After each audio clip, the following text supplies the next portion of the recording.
안녕하세요. 크리스천 영성학교를 운영하는 신목사입니다. 오늘은 한 번 구원은 영원한 구원이라는 말은 성경에 없다라는 제목을 한번 생각해 보도록 하겠습니다.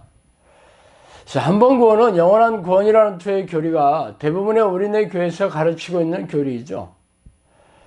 영접 기도를 하고 주일 성수를 하는 교인들은 자신들이 천국에 들어가는 것을 기정사실화하고 있습니다. 그 출처는 목회자가 설교 단상에서 틈만 나면 귀에 못이 박히도록 말해왔기 때문이죠.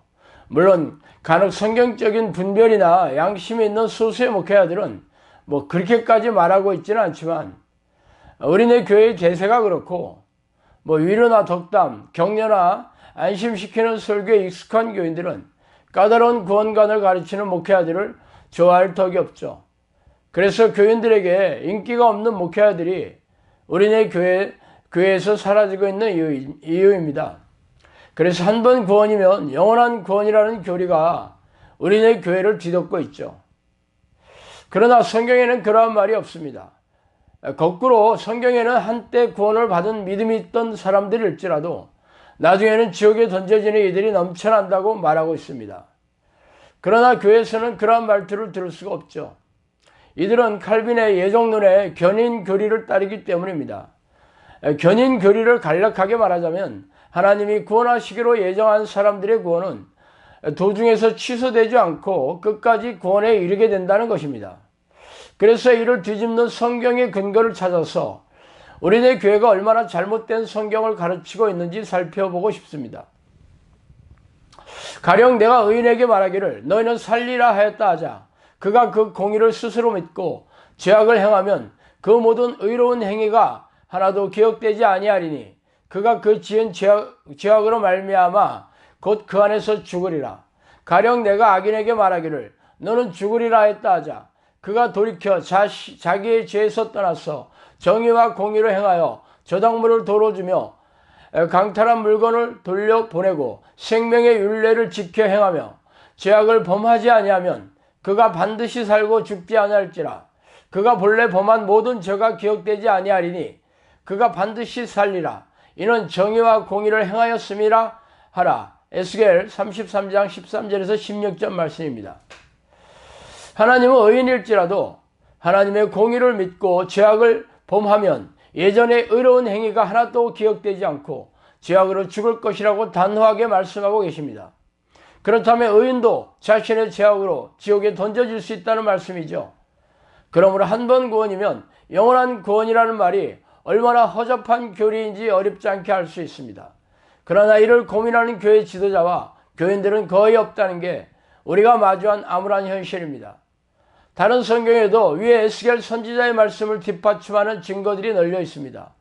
좁은 문으로 들어가기를 힘쓰라. 내가 너희에게 이르노니 들어가기를 구하여도 못하는 자가 많으리라. 집주인이 일어나 문을 한 번 닫은 후에 너희가 밖에 서서 문을 두드리며 주여 열어주소서 하면 그가 대답하여 이르되 나는 너희가 어디서 온 자인지 알지 못하니라 하리니 그때 너희가 말하기를 우리는 주 앞에서 먹고 마셨으며 주는 또한 우리를 길거리에서 가르치셨나이다 하나 그가 너희에게 말하여 이르되 나는 너희가 어디에서 왔는지 알지 못하노라. 행악하는 모든 자들아 나를 떠나가라 하리라. 누가복음 13장 24절에서 27절 말씀입니다.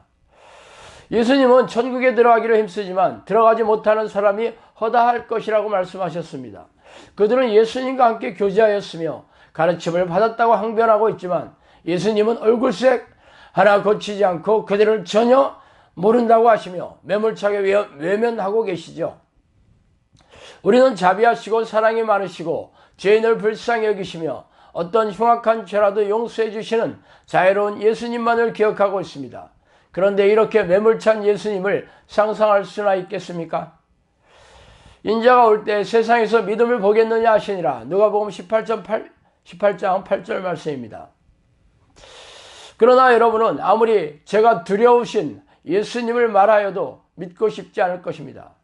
그간 교회를 다니면서 은혜를 적지 않게 받았고 응답받은 것도 있었던 기억을 떠올리면서 하나님은 자신의 믿음을 인정하고 계시다면서 의심하는 것은 믿음이 없는 행위라고 고개를 흔들고 싶어 하죠.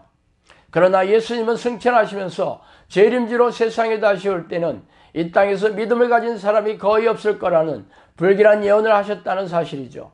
그러나 우리네 교회에서는 개나 소나 죄다 천국에 가는 믿음이 있다고 철석같이 믿고 있으니 기가 찰 노릇입니다. 라오디게아 교회의 사자에게 편지하라. 아멘이시여 충성되고 참된 증인이시여 하나님의 창조의 근본이신 이가 이르시되 내가 내 행위를 아느니 내가 차지도 아니하고 뜨겁지도 아니하도다. 내가 차든지 뜨겁든지 하기를 원하노라. 내가 이것이 미지근하여 뜨겁지도 아니하고 차지도 아니하니 내 입에서 너를 토하여 버리리라. 계시록 3장 14절에서 16절 말씀입니다. 그러나 너를 책망할 것이 있으니 너희 처음 사랑을 버렸느니라. 그러므로 어디서 떨어졌는지를 생각하고 회개하여 처음 행위를 가지라. 만일 그리하지 아니하고 회개하지 아니하면 내가 내게서 내 촛대를 그 자리에서 옮기리라. 계시록 2장 4절에서 5절 말씀입니다.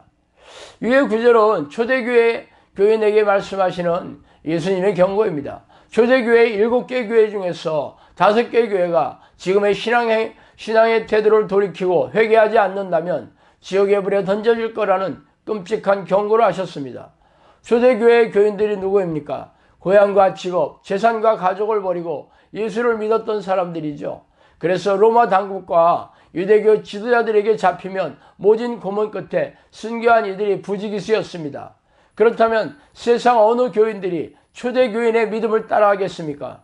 그러나 예수님은 그러한 초대교회의 교인들에게조차 찬물을 끼얹는 말씀을 하고 계시죠. 그런데 우리네 교회의 교인들에게는 지금의 허접한 신앙 태도를 용납하시고 천국문을 활짝 열어주신다고요? 이는 지나가는 개가 배꼽을 잡고 웃을 일입니다. 사랑을 받는 의사 누가와 또 데마가 너에게 문안하느니라. 골로새서 4장 14절 말씀입니다. 데마는 이 세상을 사랑하여 나를 버리고 데살로니가로 갔고 디모데후서 4장 10절 말씀이에요. 믿음과 착한 양심을 가지라. 어떤 이들은 이 양심을 버렸고 그 믿음에 관하여서는 파산하였느니라. 그 가운데 후메네오와 알렉산더가 있으니 내가 사탄에게 내어준 것은 그들로 훈계를 받아 신성을 모독하지 못하게 하려 함이라. 디모데전서 1장 19절에서 20절 말씀입니다. 데마는 한때 바울의 사랑을 독차지했던 제자였지만 나중에 변질이 되어 세상을 사랑하여 바울 곁을 떠나가 버렸습니다. 그가 지옥에 떨어질 것은 불보듯 화난 일이죠. 다른 성경 구절에도 한때는 굳건한 믿음을 지켰지만 사탄에게 돌아간 초대교인의 이름이 거론되고 있습니다. 이렇게 목숨을 걸고 예수를 믿었던 초대교회의 제자들과 교인조차도 나중에 지옥에 던져진 이들이 허다했으리라는 것을 어렵사리 할 수 있습니다. 그런데 우리네 교인들에게는 한 번 구원이 영원한 구원이겠습니까? 사울왕을 보세요. 하나님께서 그를 세 아들과 함께 길보아 산에서 끔찍하게 죽이시려고 이스라엘 초대왕으로 선택하셨겠습니까? 그러므로 여러분의 믿음이 하나님께서 인정하시는 표적과 증거가 없다면 여러분이 천국에 들어갈 확률은 결코 없습니다.